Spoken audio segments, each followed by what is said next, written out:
Hello folks, Alex here. This is Alex Unabridged, and today it's time for my wrap up for July.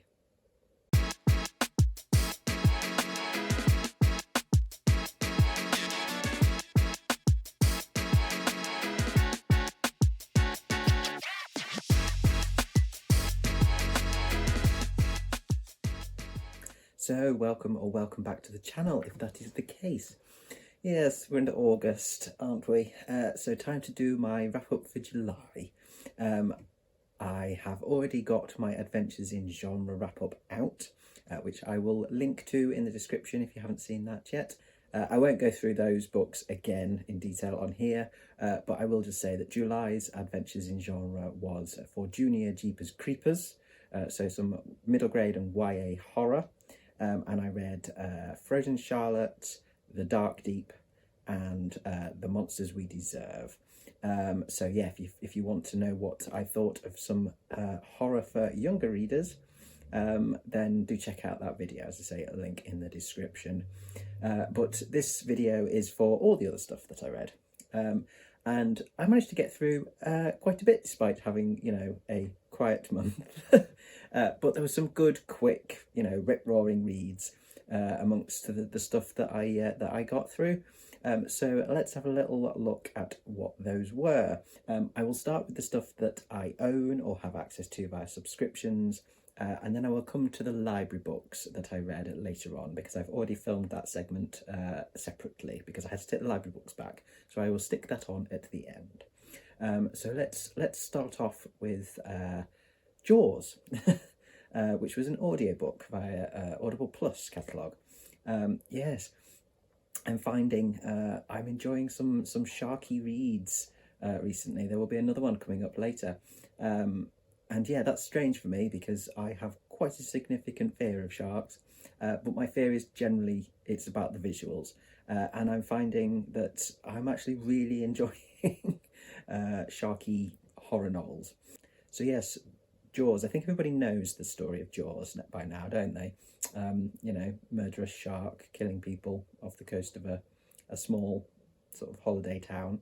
And yeah, I mean, I went into this with quite low expectations, having heard reports of, it not being anywhere near as good as the movie.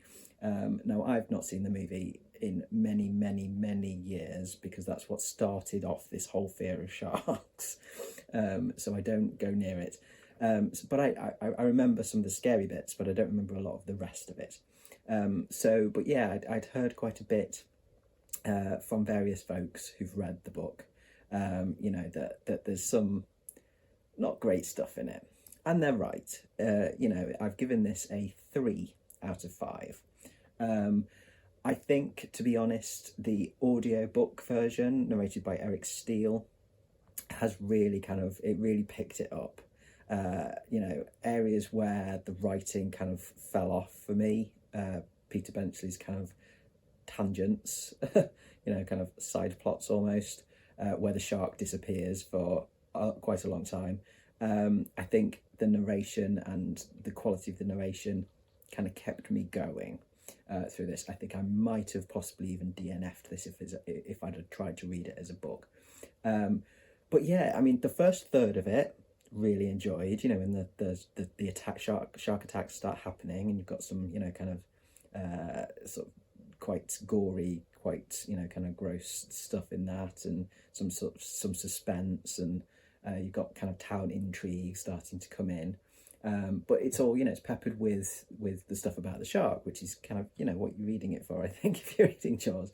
And then the middle third, the shark disappears entirely, and it just, it devolves somewhat into, stuff about relationships and adultery and affairs and sort of mafia subplots and, kind of, again, more town intrigue, but not really connected as much to the shark.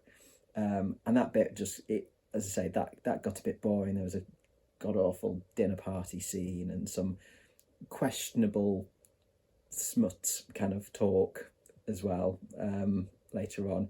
That bit was kind of like, I was like, just come on, where's my shark? Bring my shark back, please. which again, very strange for me to be wanting the shark. But yes, finally it did come back in the last third of the book, when Brody and Quint and Hooper are all out on the boat trying to find the shark.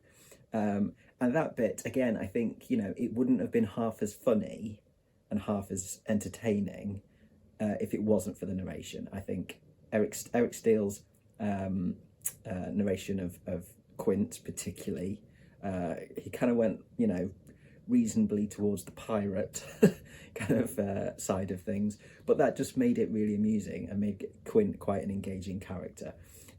So yeah, overall, I enjoyed it. I wouldn't necessarily read it again or listen to it again, but I'm glad that I have. I kind of felt before I start going off and reading loads of other sharky stuff, sharky horror books, I ought to start with, the original essentially, or one of the originals. So yes, 3 stars, an enjoyable enough listen, and glad I've listened to it.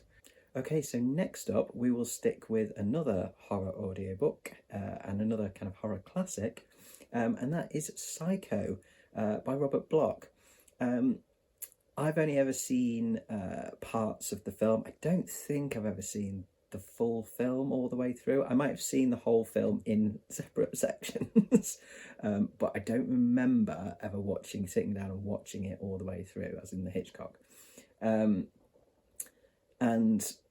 so yeah, so I knew the sort of the story, the premise, etc. going into the book. This one is another 3-star. I think maybe the impact of it, in terms of the twists and turns and stuff like that, was lessened for me because I knew what was coming. I'm not entirely sure. It was I say it was enjoyable. It wasn't bad. There were some really good sections of writing, like the kind of the climax of it, really, I guess, was quite thrilling. It was quite suspenseful and well written. It was kind of, the pace ramped up a bit. But yeah, there were other sections as well though that I just kind of I felt myself kind of tuning out of a little bit, that just didn't kind of engage me as much. Again, I think it's potentially because I knew what was coming, and so I was kind of almost kind of wanting to get there. So I think that's on me as opposed to on the book. My ratings are all very subjective to me. It's very much about how I enjoyed the piece, the audiobook or the book or whatever. So yeah, as I say, enjoyable. Some really good sections of writing, really good sort of foreshadowing bits, little details that kind of foreshadow what's coming, but also some kind of slightly cheesy stuff as well, I think. Maybe that's like age-wise, in terms of how it's aged, I'm not sure. But interesting, and certainly I would read some more Robert Bloch as well, based on that, because I think he can definitely write, and potentially, I think I would be able to assess whether I like him more if I'm going into something where I actually don't know the plot at all. Still a good reading experience, an enjoyable reading experience, but just not one that I would necessarily listen to again. So yes, Psycho. Okay, next up, it was an ebook, Psychic Teenage Bloodbath by Carl John Lee. I'd seen Olly over at Criminology talk about this, and another couple of people over the last few months, and kind of quite liked the sound of it. It does say it's an extreme horror novel. It is quite extreme, and it's about two girls who, it starts off with them at their school prom. They're a couple, but they're kind of secretive about it because it is the 70s after all. They both get bullied at school, but largely separately as opposed to when they're together. So there's kind of safety in numbers. And during the course of the prom, something happens with the bullies, and one of them is severely injured and ends up in a coma from which she doesn't awake, or she doesn't kind of come to. But we find out that she is actually kind of awake but trapped in her body, and because she can't sleep, she's gone entirely mad over the course of the year after the accident. But she's also found a new power, a power which means she's able to control people and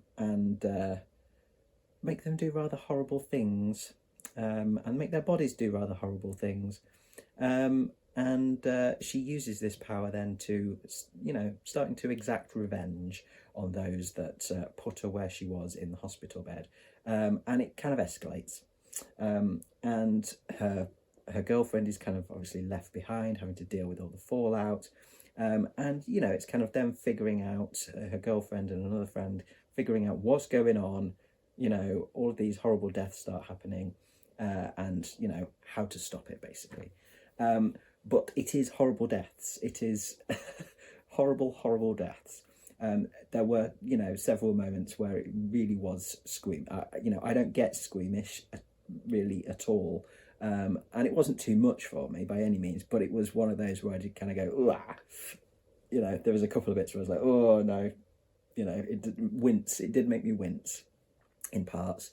It was quite gross, but it wasn't gross. It didn't feel gross for the sake of being, gross. There was stuff to say in it. It's certainly, like, in terms of how it represents a queer relationship, I thought was good, or queer relationships, in terms of, kind of bullies and bullying. I think that was done well, kind of finding yourself, coming of age, if you like. There was stuff in it which made that it more than just a catalogue of horrible events, horrible gross deaths and things like that. So when extreme horror's like that, I'm much more open to it. If it is just as I say, a catalogue of escalatingly extreme and disgusting deaths, if it sets out just to disgust, I'm not particularly interested. You've got to be saying something as well. You've got to have a point. And I think what Carl John Lee does really well in this is he brings the comedy. There is comedy to it. There is an element of, it feels kind of in some respects a little bit grindhousey.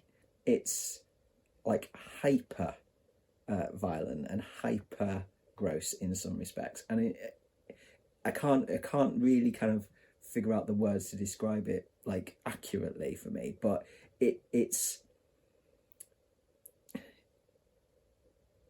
it manageable. It makes it entertaining to actually read, because as I say, it's got some complexity to it. Not like loads. I'm not saying it's a profound text or anything like that, but it's got enough there of layers and thought into it that, as I say, doesn't just make it a shock piece. So I really liked it. This is a 3.5 out of 5. I've given it a 3.5. 4 generally, if I give something a 4, it means I want to read it again. I'm not sure whether I'd read this one again, but it was definitely good. It was a good read. It was, as I say, entertaining, and if you're not averse to some kind of gross, but in some cases slightly funny kind of horror stuff, extreme horror stuff, body horror, then give it a go. But be warned, it says extreme, and there is some extreme stuff in there. So yes, enjoyable, weirdly. Okay then, last one before I get to the library books. And I finally managed to read The Ferryman, or listen to The Ferryman by Justin Cronin, which I've had on my list since it came out in May, and had tried to read it and had to kind of put it aside because I didn't have the time to devote to it. So this month I was like, no, you're flipping reading it, or listening to it. And so I did. So yes, I won't say a huge amount about this now, because this is one that I want to talk about in more detail, not with spoilers, but in more detail in a separate video of its own. For now, I will say that this is a 4-star for me for the moment. My experience with Justin Cronin stuff is only The Passage and his the trilogy. of the passage. But I've read those 3 books numerous times, and because there's a lot of complexities in his work, and this definitely with the Ferryman, it's odd. It's quite a strange setup. It's quite a strange world, and there's a lot of interlinking and interworking parts to it. That I think I say a tentative 4 because I know that I will listen to it again and potentially that might go up. I don't think it's going to go down, but it may well go up because when I listen to his stuff again, I always find extra bits and I always see how things link in a bit better, and I always get more out of them, out of his books. So so a tentative 4 on that. It's kind of sci-fi, kind of dystopia. It's very intriguing throughout. Really good character work, really interesting world building, really interesting but quite bizarre setup. Very different to what I've read of his before. But yes, look out for my full, it won't be a review, but my more kind of full thoughts on that coming probably in September. And I might even try and listen to it again before I do that video.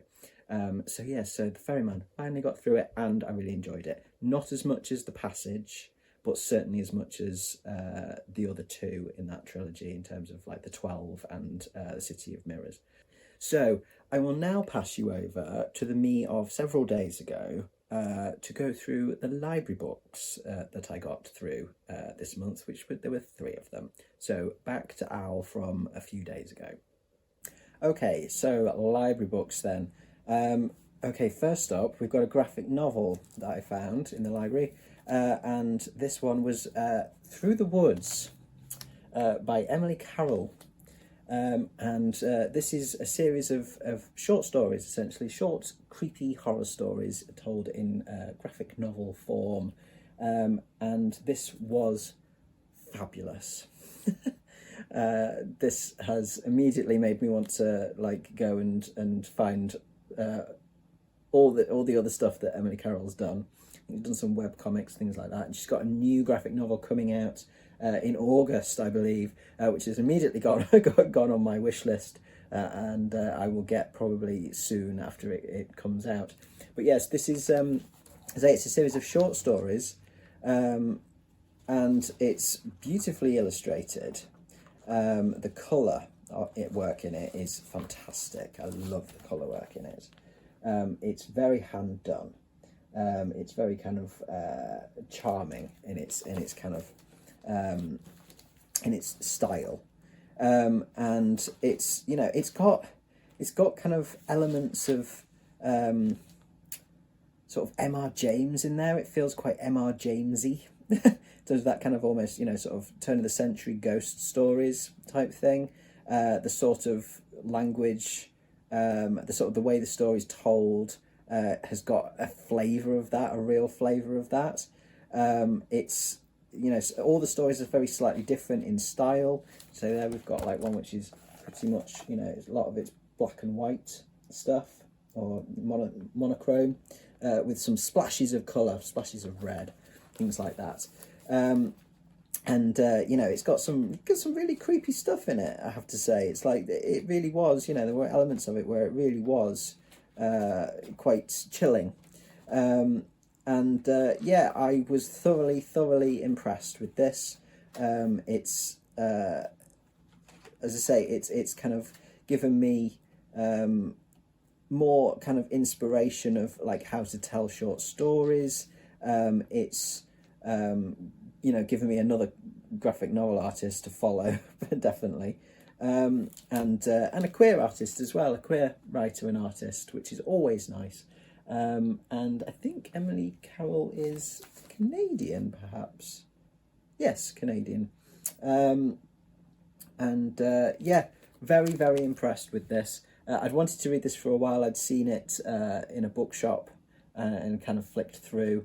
But when it popped up in the library, I got it out immediately. But I would thoroughly recommend this for anybody who likes sort of ghost stories, bits of horror stories, and some really interesting visual work. This is a 5 out of 5 without a doubt. Next up, we've got Plum by Hollie McNish, or McNish, who is a British poet. This is the first book of poetry I've read in a long time, and again, loved it. Absolutely loved this one. This is also a 5 out of 5. It's hilarious in parts. It really is. It's very raw. It's very forthright. It's, you know, Hollie McNish has a great sense of humour, often quite sarcastic, often quite dry, often a little bit crass, but just the right amount of crass. But she talks about, you know, growing up, you know, as, the sort of trials and tribulations, expectations, particularly of you as a teenage girl, how you're meant to be, how you're meant to behave, what you're meant to wear, all that kind of stuff, and a lot of body stuff, a lot of, you know, kind of stuff to do with inhabiting a female body, essentially, and kind of, you know, the social side of that as well. So she's as I say, she's very forthright. She swears quite a lot. She doesn't pull any punches when she's talking about sex or you know, physical matters, essentially, biology and all that kind of stuff. And I respect that. I think it's important that kind of stuff is out there. And the fact she's doing it through poetry is really interesting as well. This is the sort of poetry that I can really get on with. I struggle with poetry a lot of the time in terms of kind of, you know, interpreting it sometimes. You don't need to worry about that with this kind of thing. It's just interesting writing and amusing and engaging. You know, she's masterful in how she kind of plays with different emotions in her poems, I think. Yeah, I'm gonna keep reading more of her stuff, and she does quite a lot of spoken word performances as well, so you can find some of her stuff online. I will link to it in the description. So yes, 5 out of 5. Some poems, poetry that not only I like and understand, but poetry that I love.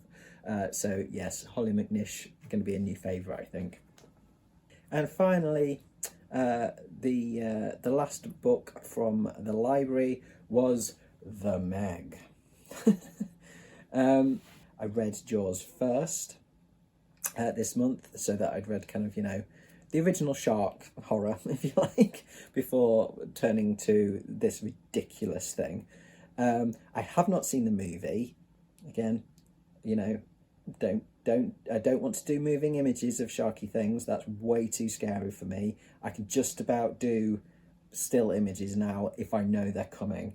And I picked this book in the library particularly because this was one of the first times I'd seen a copy of The Meg which didn't have a big toothy mouth on the front, which I didn't like. I don't like that particularly. That's the sort of thing where I kind of don't want to buy a book because it's got that on the front cover.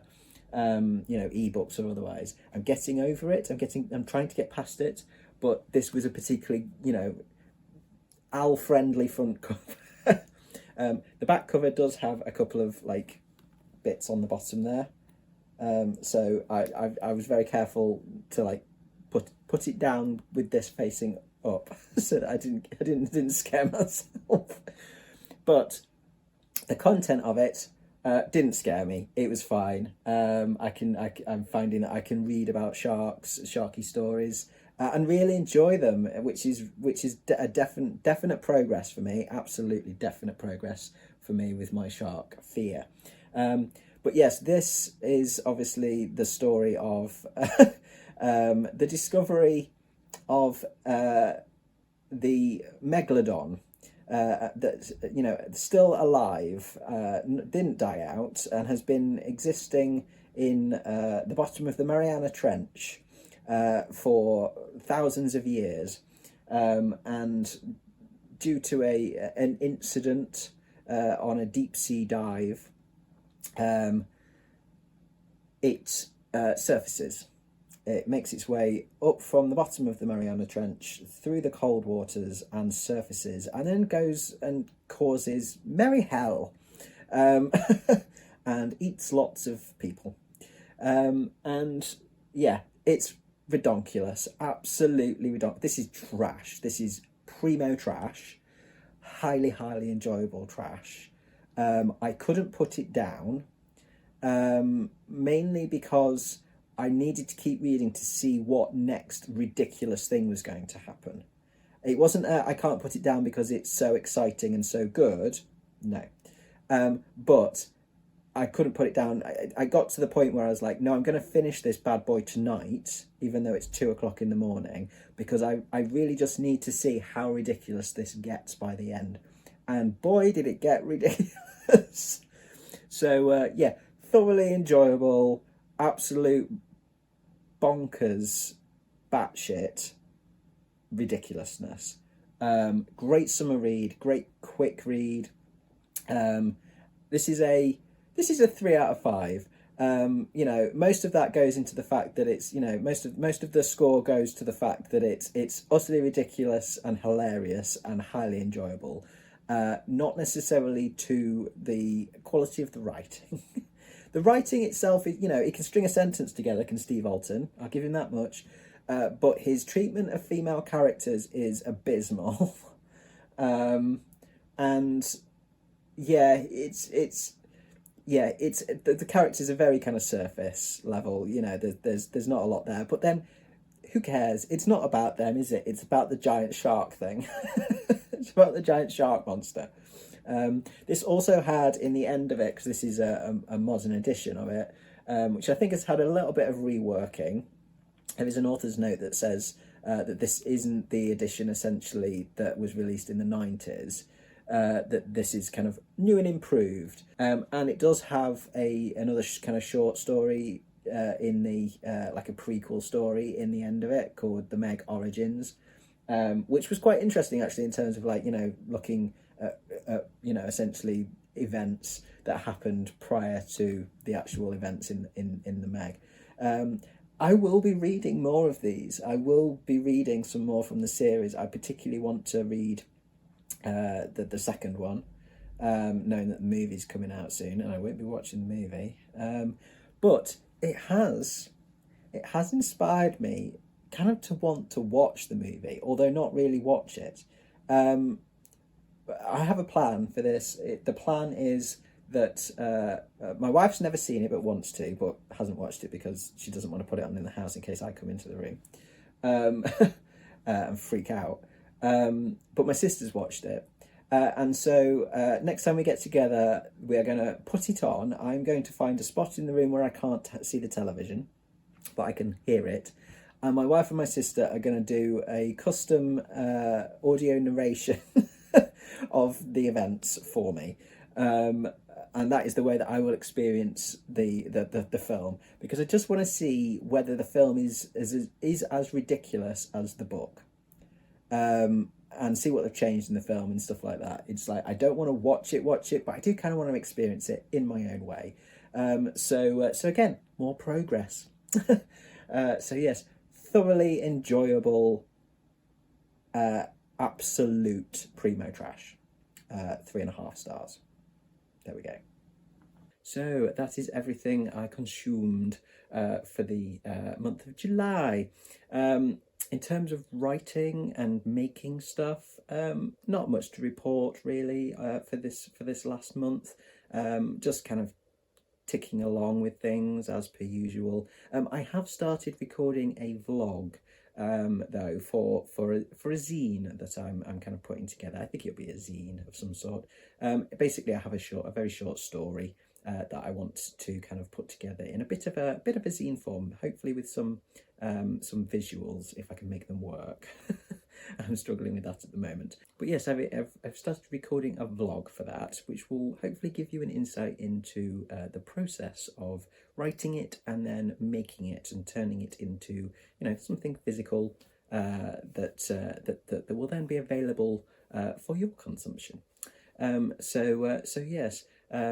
I don't know when that'll be. That'll be, you know, I'll get that done when it'll be done when it's done, basically. But I will vlog along the way. But yes, I don't have a huge amount of other stuff to report this month on the writing and making front. So yes, I think that's everything for my July wrap up. We are into August now, of course, and it's Garb August. So my reading of trash is going very well at the moment. I've only had one DNF so far, but I've got through quite a bit for the first week of category romance and men's adventure, although I've only actually got through one men's adventure and the rest have been category romance. Don't know why, I've just been in a bit of a romance mood. So yes, I will have my first trash report, weekly trash report for Garb August out on Tuesday or Wednesday this week. So I will leave it there for today, folks. Thank you very much for watching, as always. Do drop your thoughts and comments below if you've read any of the books that I've talked about today, what you thought of them, whether you liked them or not, any recommendations based on, my thoughts on these books and authors.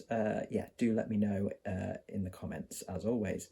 So if you enjoyed this video, please do consider giving me a like and subscribing for more content coming very soon. But from me, for now, that's ta-ra.